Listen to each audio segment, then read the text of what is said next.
Today is all about sermon potpourri. Sermon potpourri. Now, thanks to my grandma's bathroom growing up, I knew what potpourri was, okay? But what I didn't know is that potpourri had a different definition besides flowery, stinky stuff, okay?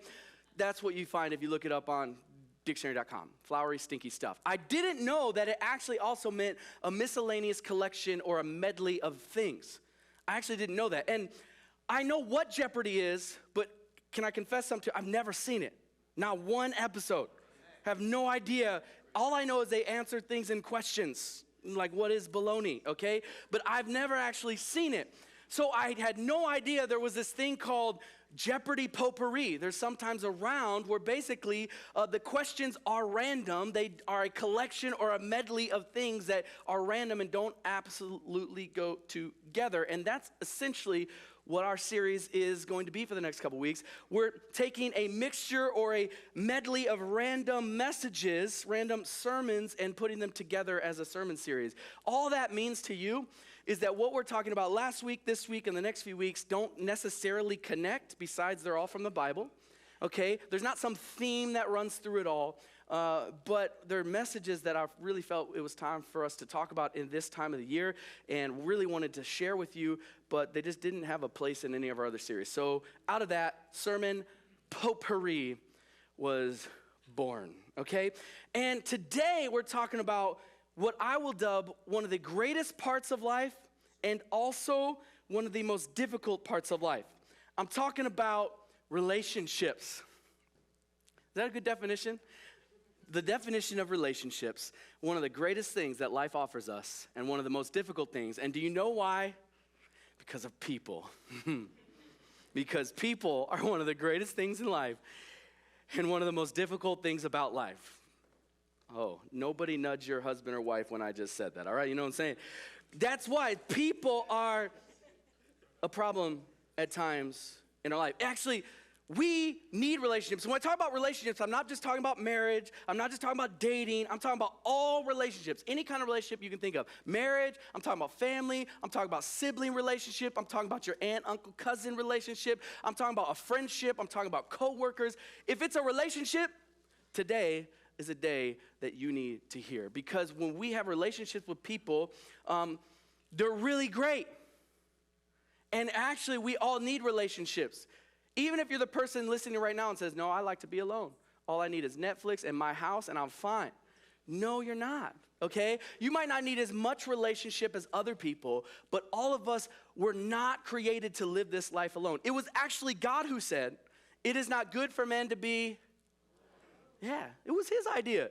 It was his idea to say you need people in your life. From the very beginning of time, we have needed people. Relationships are important. We were never meant to be alone. But as a follower of Jesus, and that's who I really want to talk to today, if you are a follower of Jesus, meaning you're a Christian, you put your faith in Jesus, and you want to follow after the life and teaching of Jesus, if that's you today, we have been called and commanded to have peaceful relationships with people. And I didn't say it, but God's word says it. Let me show you. In Romans chapter 12, it says, if it is possible, as far as it depends on you, live at peace with everyone. If it's possible, as far as it depends on you, live at peace with everyone. So you and I are called to have relationships and be in relationships, and we're called to have peaceful relationships with people. But like I said at the beginning, this is one of the greatest parts of life and one of the most difficult parts of life because people aren't perfect. Look at your neighbor and say, you ain't perfect. And that's okay. It's okay. We're not perfect. We're not perfect. But the problem is we're still called to be in peaceful relationships with people, although we're imperfect people. And that comes from the beginning of time as well. See, back at the beginning of time, God said it's not good for man to be alone, so he made a woman to be with a man, and man and woman were in a relationship, and everything was good, but man and woman did this thing that you and I still do today. And what we do today is what they did back then, and here's what they did. From the beginning of time, humans decided to go against God's design and desire for life, and to do what they thought was good even when God said it wasn't. Back at the beginning of time, and you and I still do this today, we go against God's desire and design for our life, and we do what we think is good, what we feel is good, even if God says otherwise. The Bible calls that sin. And from the beginning of time, when after God made man and woman and put them together, he said, this would be good for you, this would not be good for you, and they chose to do what they thought would be good, which went against God's desire and design for life. And from the beginning, since that happened, we all have problems. And the problem is, a lot of our problems in life are a direct result of people. People. We're all gonna have problems at times in life because of people. Now I'm gonna call it today people problems, because I'm a pastor and I thought that sounded pretty good. We have people problems, okay? And you could call it conflict, okay? You could call it hurt. Maybe you've been hurt by somebody. You could call it an offense. Maybe someone has offended you. Or you could call it beef, okay? If you got beef with somebody, conflict with someone, hurt with someone, or a problem with a person, today is a day for you to lean in and listen in. Because how do we have peaceful relationships with people when problems are presented? Practice all week for that, and nobody, one person I saw go, oh, all right. I can't do it again on command. I got to look at it one more time. All right, I'm practicing. How do we have peaceful relationships with people when problems are presented? All right, now we're all listening. I just want to make sure you guys are listening. Okay. How do we do that? How can we do that when there's so many problems in our life? Now, this may seem like a rabbit trail, but let me ask you a question. Have you ever found yourself in a fight or flight situation? Raise your hand if you've ever been in one of those situations. Now, if you don't know what a fight or flight situation is, it's a natural survival response that our body has where your palms start to get sweaty, your heart rate starts to increase, adrenaline comes into your body, and whether you realize it or not, you now have the power to stand your ground and throw it down or to make like a tree and leave, okay? It's called fight or flight. It's a natural response that we have. And I was trying to think in my life of a time where I found myself in a fight or flight situation. So let me tell you a story. It's a true story. It was at least 8 years ago, maybe 9, because I was still living in South Dakota. I walked up to my friend's house who we were gonna have lunch together. So I go up to his house and I knock on the door and I hear someone say, come on in. And I open the door, and at the time I opened the door, I was reminded by who began to greet me that my friend that I was going to visit that day was a canine officer. And I was reminded that he was a canine officer because I saw his highly trained canine dog coming at me. See, what I didn't realize was it wasn't my canine officer friend that said, welcome, come on in. It was his girlfriend. And because it wasn't him who told me I was welcomed into his house, the canine dog said, you are not welcome into this house. And she did what she was trained to do and to keep intruders out of her property. And I was, in fact, that day, an intruder. And so as I opened the door, she did what she was trained to do, and she lunged at me to take a bite, but because I have cat-like reflexes, I slid. I actually don't know if that's true, but it makes me feel better.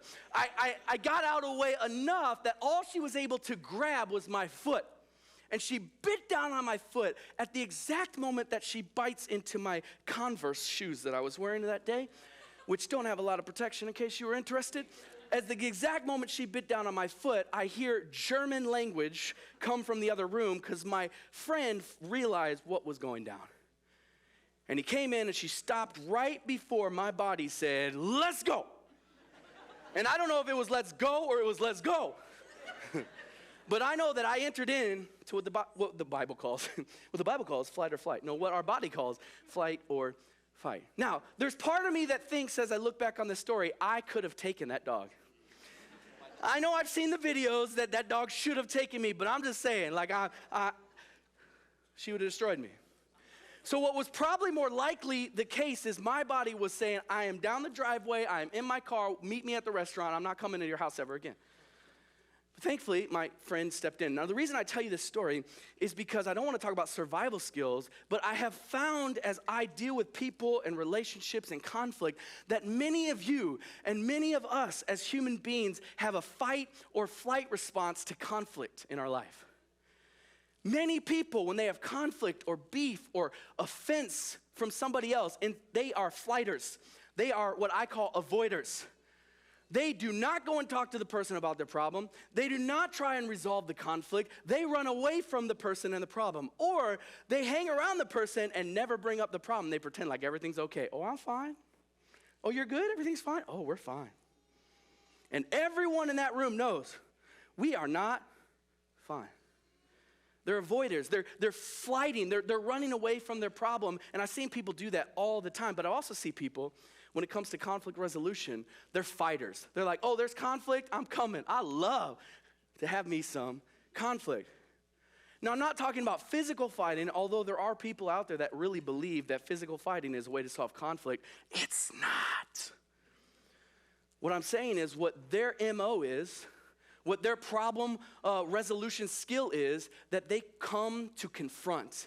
And they want to yell, and they want to fight, and they want to attack. And they say, let's have a problem. I got a problem. I want to go. They have this natural response to conflict resolution that says, let's just fight it out. But I'm trying to speak today. I would argue that neither of these options are very good when it comes to actually solving problems in a good, godly way. It's not.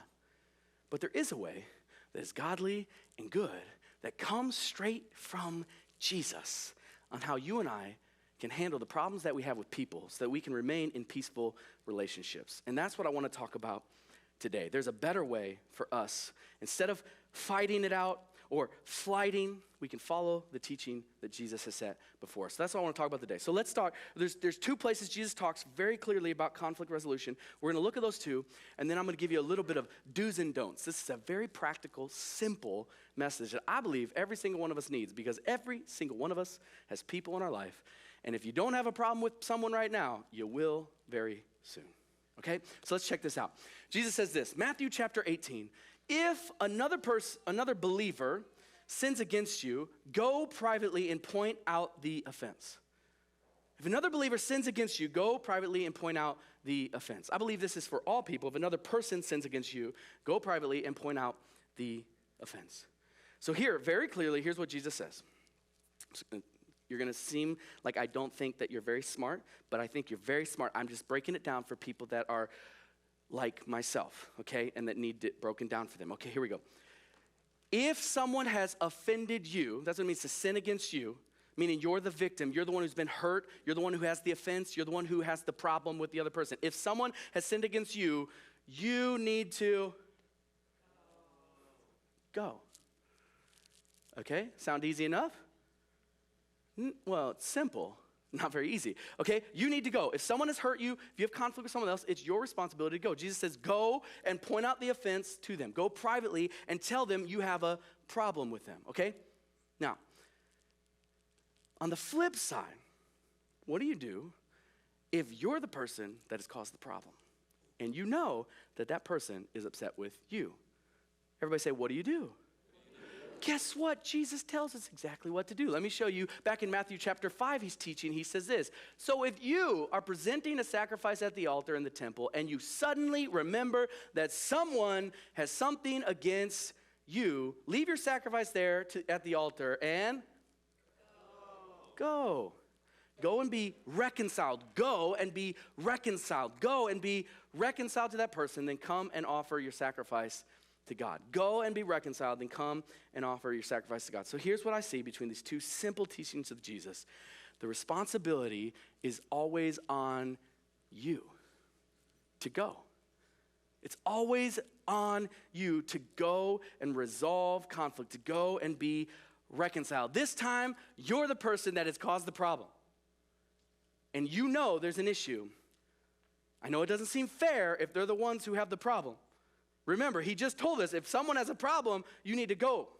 But now he's telling us, even if you're not the person with the problem, but you're the person that caused the problem, it's time for you to go. Super simple what Jesus is teaching, but it's not always easy for us to do. So let me give you a few do's and don'ts that you should do or not do when it comes to solving problems with people. Are you ready?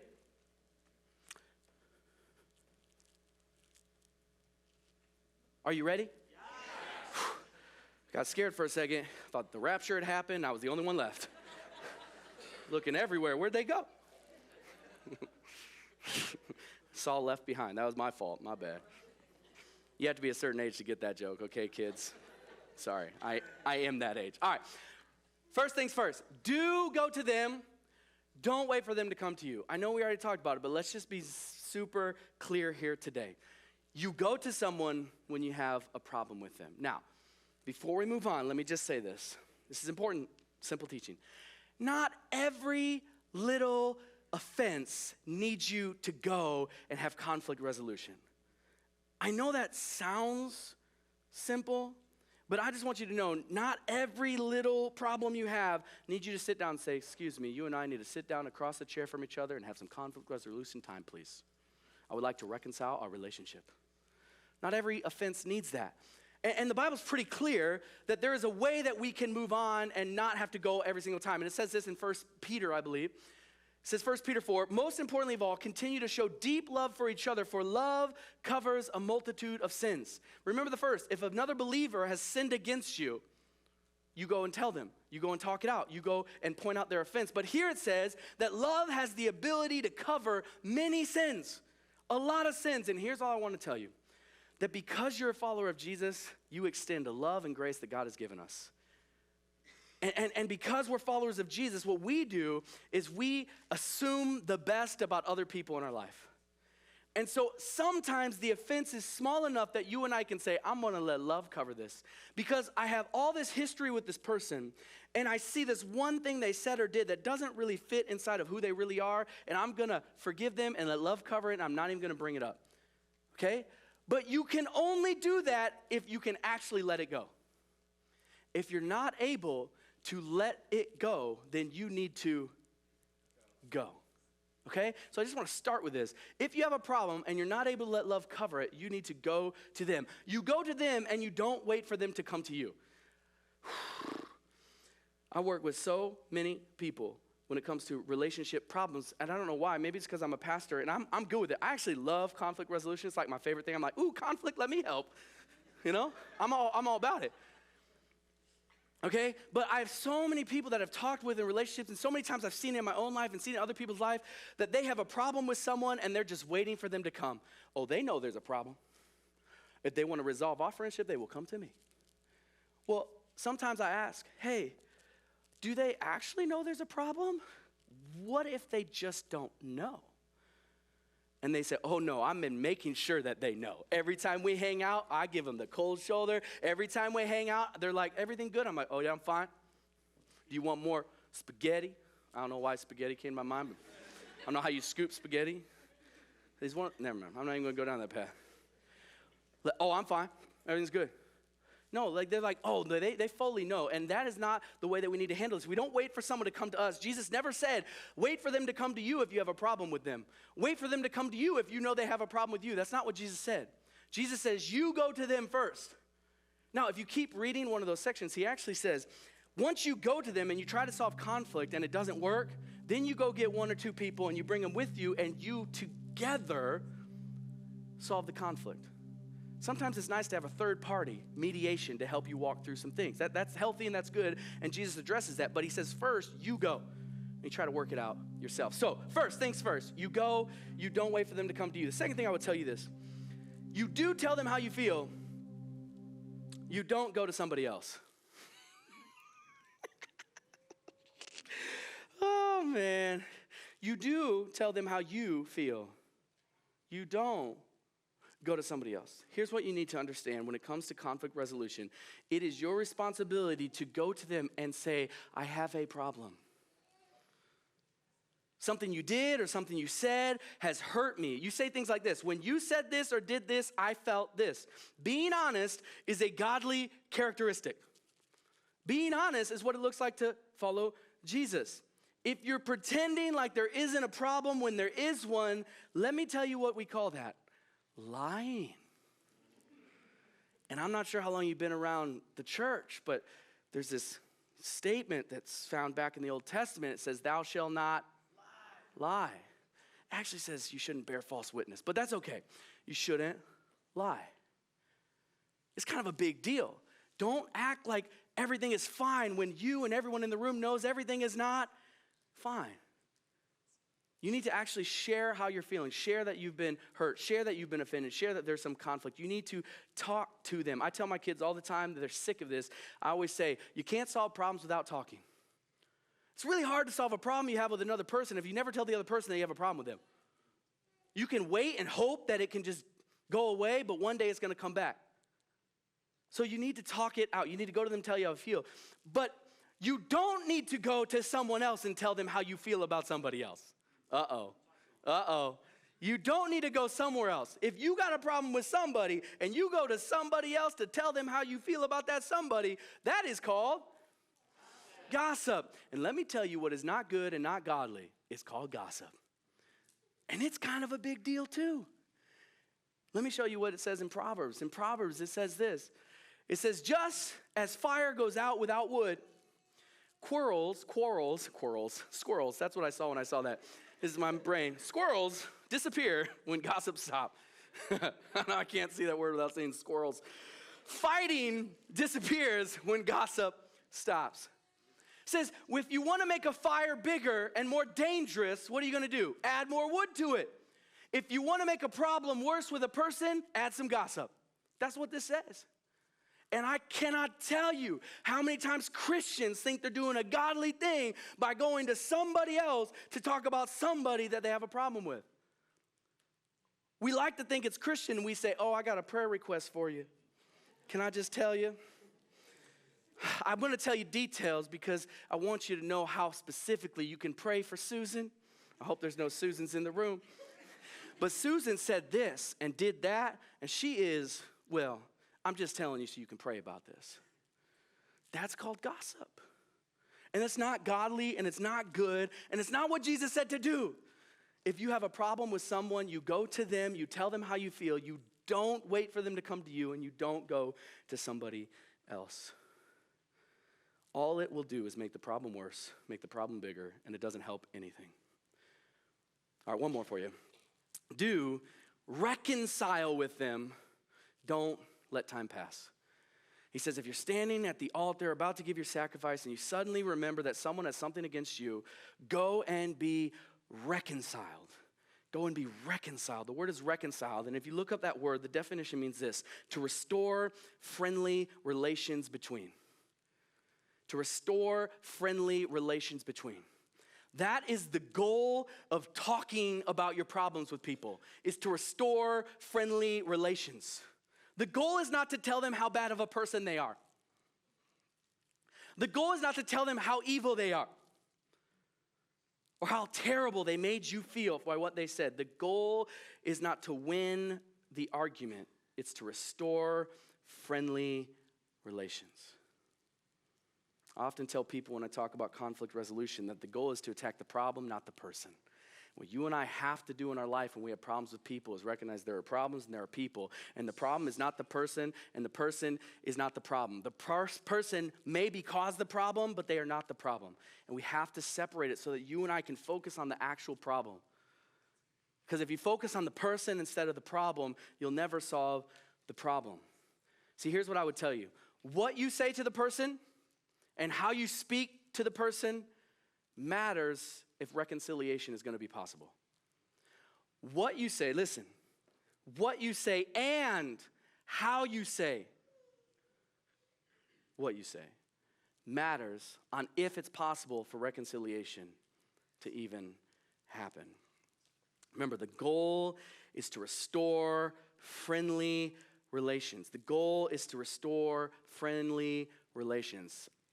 Remember, people like to come to me and talk to me about relationship problems, and I have relationship problems in my life as well. And here's what I have never, ever, ever seen. I have never seen yelling, name-calling, or cussing somebody out resolve the problem faster, quicker, or easier. Not once. And I don't know if you have. Maybe you can come up and tell me afterwards. You can be like, man, me and my wife, once we start yelling, problems start falling apart. It's awesome. She yells and I yell louder and everything's better after that. I've never seen it happen. I'm not saying it can't. I am saying it can't.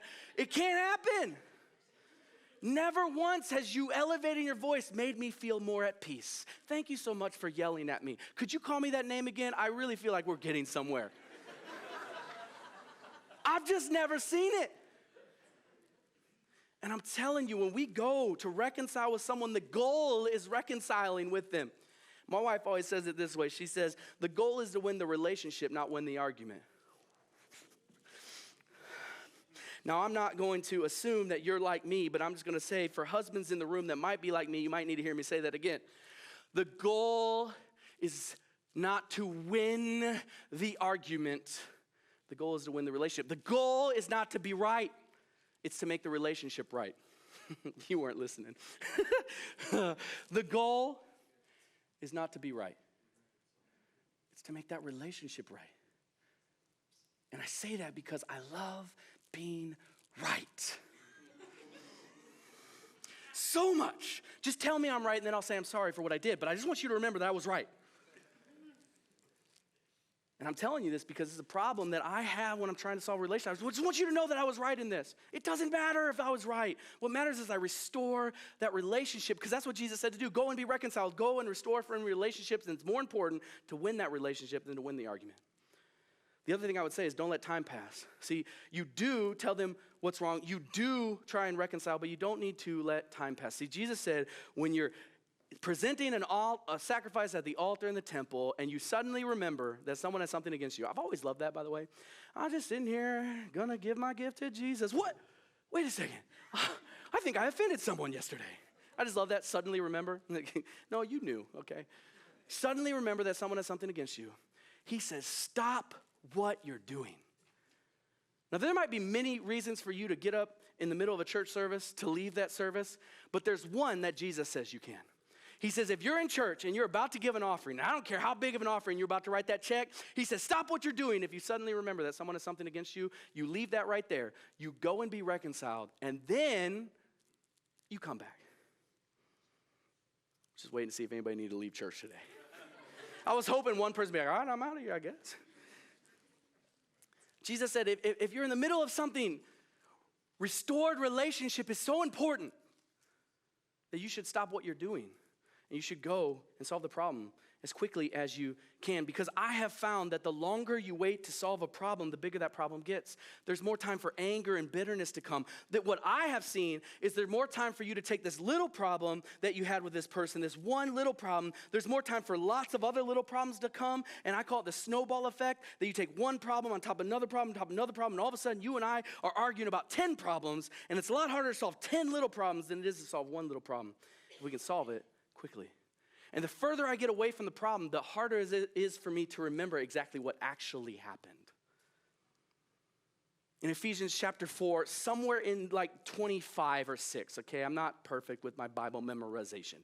But somewhere, Ephesians chapter 4, I think it's 27, let's be honest. 28, definitely 28. Anyway, Ephesians chapter 4, it says this, don't let the sun go down while you are still angry. And it says, if you do, you give the devil a foothold. He's saying, don't wait. If you got a problem with someone today, don't wait till tomorrow to solve it if you can solve it today, because the longer you wait, the more opportunity for that problem to become bigger and become more difficult to be fixed. A phrase that I've always said I've come to say since being a pastor is, if you know, then you go. And if you know, you go when you know. When you know there's a problem, you go. It's always, the responsibility is always on you to go and solve the problem. So if you want to live at peace with all people, when a problem comes, you go to them and you tell them how you feel. You go to them and you reconcile with them. You don't wait for them to come to you. You don't go to someone else, and you don't let time go by. Now, I could stop there and we'd be like, that was all right. I could do that. That sounds pretty easy. Or we could add the most difficult part. And if we really want to follow after the life and teaching of Jesus, we should look at the whole teaching, right? And Jesus has to say a few things about reconciliation. And this, I would believe, is the most godly thing, the most godly part of it, and probably the most difficult part. In Matthew chapter 18, when he says, if another believer sins against you, go privately and point out the offense. There's people listening because he's teaching. And one of those people is a man named Peter. And Peter is like you, and Peter is like me, and Peter goes, that sounds great, Jesus. I will forgive someone when they have offended me, and I will be good. However, I don't know if they allowed him to interrupt in the middle of it, but once he was done, he said, I got a question, and it's a question that you and I ask all the time. Here's what Peter says. Lord, how often should I forgive someone who sins against me? 7? 7 sound good. Is that enough? He asks what you and I ask all the time. How many chances does one person get? It's a fair question. How many chances? Peter's like, I understand, people are problems. People bring problems. And they're imperfect. And because they're imperfect, we might solve this problem and I can forgive them for this problem. But what if they hurt me again? How many chances do I give the same person? So he does this thing. It's really cool. He didn't just come up with this number out of nowhere. He says, okay, there's a Jewish tradition at the time that says you forgive people 3 times. They get 3 strikes and they're out. They invented baseball, in case you're interested. That's not true. But they did say, tradition, 3 forgivenesses. That's what they get. And then you can write them off. So Peter goes, okay, I'm going to be real generous with Jesus. I'm going to take 3 times 2. That makes 6. Let's add 1 for a cherry on the top. Hey, Jesus, what about 7? Sounds good. And listen to what Jesus says. No, not 7. But 70 times 7. Okay, I'm pretty good with math. 490 times, is that the limit? No, when Jesus said 70 times 7, what he was saying is there isn't a limit to the amount of forgiveness that you give to someone that has wronged you. There's no limit to how many times you should forgive. So if you want to know how to handle your problems with people or conflict with people or hurt that you have from people or beef that you got with somebody, you're gonna have to be willing to forgive a lot. You have to be willing to forgive a lot. Ephesians chapter 4, verse 32, it says, be kind and compassionate to one another, forgiving each other just as in Christ God forgave you. Just as in Christ God forgave you. See, forgiven people learn to forgive people. And if you're a follower of Jesus, you've received the forgiveness that Jesus gives to us when we put our faith in him. We believe that he came and he died and he rose again for our sin. See, the problems that you and I have in our life is what put Jesus on the cross. Because of our sin, because of all the times we have offended God, all the times we have wronged God and we've gone against his design and his desire for life, every time we do that, that sin put Jesus on the cross. He carried our problems on his shoulders. He died on the cross for your sin and my sin. And as soon as you and I say, I believe that he did that for me and I want to receive his forgiveness and I want to be in a relationship with him, as soon as you do that, we're called to forgive as we've been forgiven. Forgive as we've been forgiven. We've been forgiven much, and we must be willing to forgive much. Now, here's the thing. This is a difficult call on a follower of Jesus. You wish I would have stopped 3 minutes ago, didn't you? I know, we had the chance. See, the world, or people that aren't followers of Jesus, anyone you know that is not following Jesus, they're like, no, I'm not a Christian, that's not my thing. Guess what? They don't got to do any of this. What a life. How cool would that be? Oh, you wrong me? I'm writing you off. I'm done with you. I hate you. I don't like you. I'm not going to forgive you. See ya. They can do that as much as they want. But if you're going to be a follower of Jesus, Jesus people do not have the right to withhold forgiveness, do not have the right to hold grudges, do not have the right to gossip, because we're called to follow the life and teaching of Jesus. And this is not the way of Jesus, nor is it the teaching of Jesus. Now, every single time that I have a chance to talk about conflict resolution and talk about forgiveness, I just throw this out there because I know there's somebody listening that goes, wait. I have to have the same relationship with the person that hurt me that bad. You don't understand the pain that they've caused. You don't understand the hurt that they've caused. I don't.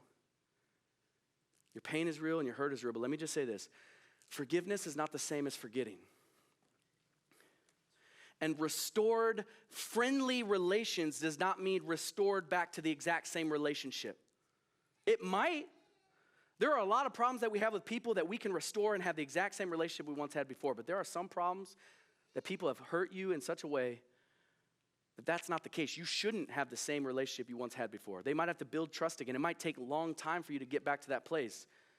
Forgiveness is not forgiving, but forgiveness is, for a follower of Jesus, giving the problem to God.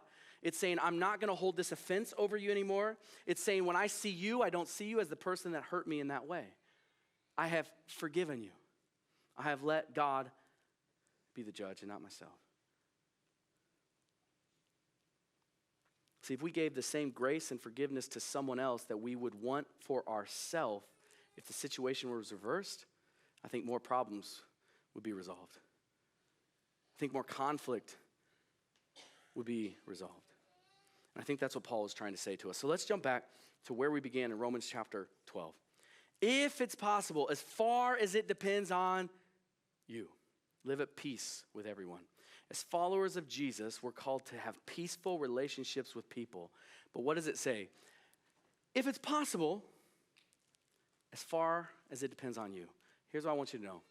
You can only control you. That's it. You can only control you. You are to do all that you can to keep peace with people in your relationships. And if you follow those do's and don'ts, you do go to them, you don't wait for them to come to you. You do tell them how you feel, you don't go to somebody else. And you do reconcile with them, and you don't let them come to you, or you don't let time pass. And you seek forgiveness when it's possible, and you forgive when it's your opportunity to forgive. It's still possible that some relationships will not be restored and some problems will not be resolved. But as far as it depends on you, you and I are called to have peaceful relationships with people. And I truly believe that we can. We can.